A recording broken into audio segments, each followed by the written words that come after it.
Hi, everyone. Steve Adubato. We kick off the program continuing to talk about media leadership with our good friend and colleague, Tom Bergeron, who's the founder, CEO, and editor-in-chief of Business in New Jersey Every Day, otherwise known as BINJE, B-I-N-J-E. Good to see you, Tom. Good to be here. Tell us what BINJE is. The website is up right now. So BINJE is essentially a business journal at heart, but we always describe ourselves as not what we cover, but who we cover for. We're providing news and information about the business community for the business community. So it doesn't matter if you're a thought leader in a 3-person company or a 30,000-person company, we're giving you the information you need to run your business.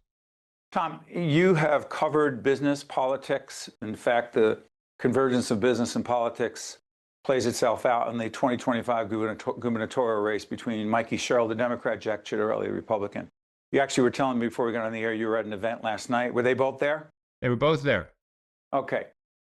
The gubernatorial campaign, who becomes governor, and business in New Jersey. You're on. Look, one of the key issues of the campaign is going to be economic development in the state and the economic future of the state. And both candidates laid out very specific ideas of what they want to do. Jack, perhaps a little bit more specific, talking about creating a Department of Commerce to help business in the state. Jack very specifically talking about reducing the CBT, or the corporate business tax. He wants to essentially cut it in half to match Pennsylvania, going down 1% a year for 6 years. Those and other ideas of reducing regulation, reducing taxes. He said, you can't, a lot of people feel you can't tax your way out of this. You need revenue. And his push is to create more revenue by being more business friendly.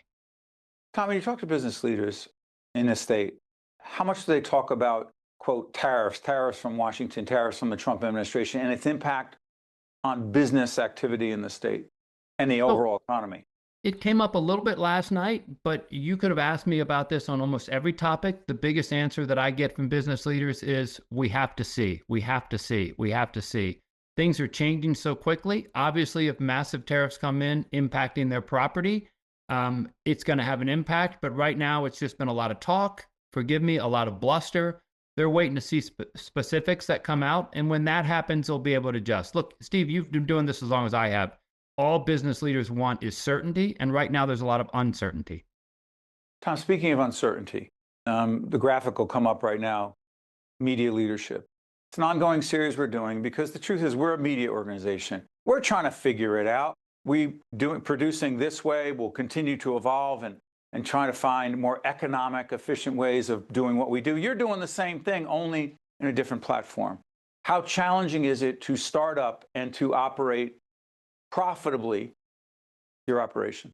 Look, there's challenges in every business. The media landscape certainly is different, but I view it more as an opportunity. And you and I have both been around this block for a long time. You have to understand that the media landscape has changed, right? It's more niche publishing. You have to find your lane. I don't believe that people don't want media. I don't believe that people don't read. People consume more information now than ever before. The key is to find information that appeals to a certain level. Who would you say, like we struggle to ask ourselves on State of Affairs and our other programs, who is our audience? Sometimes it's challenging to figure that out. Who's yours? My audience is the business leaders, people in the C-suite, again, of companies of any size, the people that are making decisions for their businesses, both internally and externally.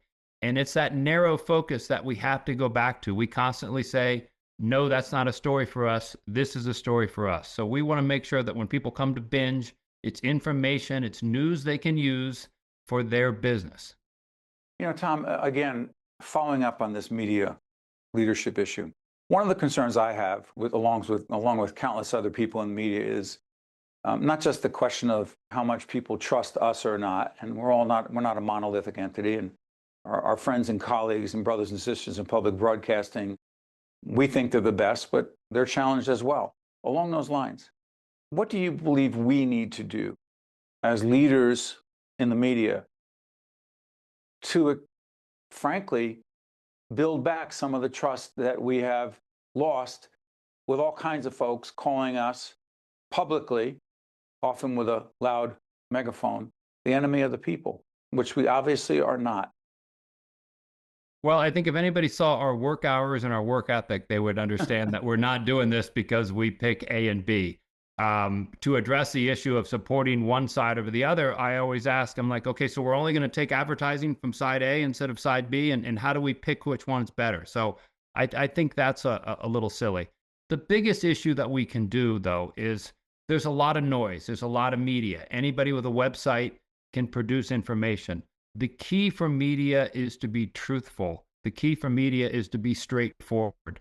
Anytime we get too caught up into clickbait and can't be catchy heads and catchy situations where you're trying to attract people, it might work for one day or one event or one show, but it's a consistency over time.